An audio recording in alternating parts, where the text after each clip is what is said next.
আসসালামু আলাইকুম রহমতুল্লাহ। আবারও সকলকে ফ্যামিলি ফুড অ্যান্ড ফানের নতুন একটি ভিডিওতে সবাইকে স্বাগতম জানাচ্ছি। তো আজকে আমরা যে খাবারটি তৈরি করব সেটা বিকেলের নাস্তা হিসেবে বাচ্চা থেকে শুরু করে বড় সবারই পছন্দ হবে, এবং এই খাবারটি বানাতে আমাদের ঘরের অল্প কিছু উপকরণ দিয়ে এই খাবারটি বানানো যাবে। তো শুরু করা যাক ভিডিওটি।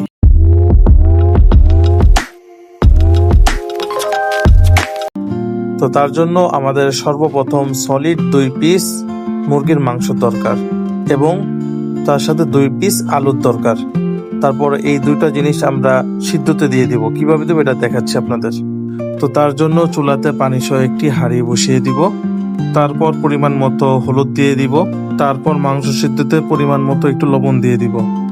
এরপরে পরিমাণ মতো একটু মরিচের গুঁড়ো দিয়ে দিলাম। এরপরে একটু গরম মশলা দিয়ে নেড়ে দিব। এরপর মুরগির টুকরোগুলো দিয়ে ঢাকনা দিয়ে ঢেকে দিব যাতে সুন্দর করে সিদ্ধ হয়।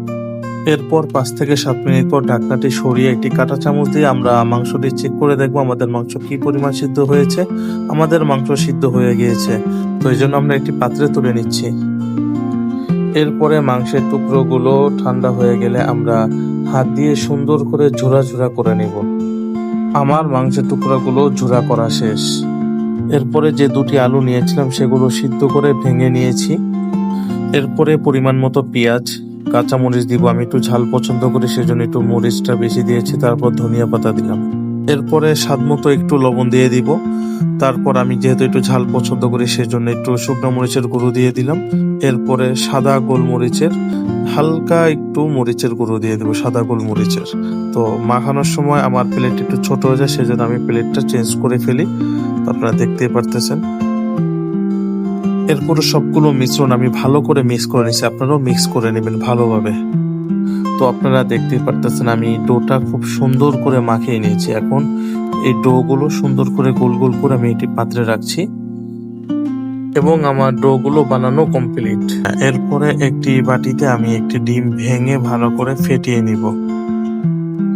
এরপর একটি প্লেটে আমি বিস্কিটের গুঁড়ো নিয়ে নিব। এগুলো যে কোনো মুদি দোকানে পাওয়া যায়, এগুলো আপনারা নিয়ে নিতে পারবেন মুদি দোকানে। এরপরে প্রত্যেকটি ডো ভালো করে ডিমের ভিতরে চুবিয়ে বিস্কুটের গুঁড়ো দিয়ে মাখিয়ে রেখে দিব তেলে ভাজার জন্য। এরপরে একটি প্যানের ভিতরে পরিমাণ মতো তেল দিব। আমরা কম তেলের ভিতরে এটা ভাজবো যাতে অল্প তেলের ভিতরে ভাজা হয়ে যায়। তো একে একে সবগুলো ডো আমরা যে মাখিয়ে রেখেছিলাম সেটা দিয়ে ভেজে নিব। তো দেখতে থাকুন। তো আমরা একে একে প্রত্যেকটি ডো প্যানের ভিতরে দিয়ে দিয়েছি এবং একটু পর পর মানে এদিক ওদিক ঘুরিয়ে ঘুরিয়ে দিব যাতে পুড়ে না যায়। দেখতে পারতেছি আমি এদিক ওদিক ঘুরিয়ে দিচ্ছি, আপনারাও খেয়াল করবেন যাতে পুড়ে না যায়। তো হালকা আঁচ একটু বাড়ায় দিবেন, একটু কমায় দিবেন, মানে ভালো করে চেক করবেন যে কোন দিক থেকে কোনোটা বেশি পুড়ে যাচ্ছে কিনা বা হচ্ছে কিনা, এটা খেয়াল করে তারপরে আপনারা উঠিয়ে নেবেন। আমার এটা হয়ে গেছে, আমি উঠিয়ে নিচ্ছি। তো যেহেতু আমার এটা হয়ে গেছে আমি একটি সুন্দর পাত্রে পরিবেশন করলাম এবং দেখেন কি সুন্দর ভিতরে নরম হয়ে গিয়েছে। একটু সস দিয়ে যখন খাবেন তখন বুঝতে পারবেন এটা কেমন মজা হয়েছে। তো এটাকে বলে আমরা চিকেন বল হিসেবে বলি, ছোট বড় সবাই পছন্দ করে। বাড়িতে বানিয়ে দেখবেন কেমন হয়, কমেন্টে বলে যাবেন ইনশাল্লাহ।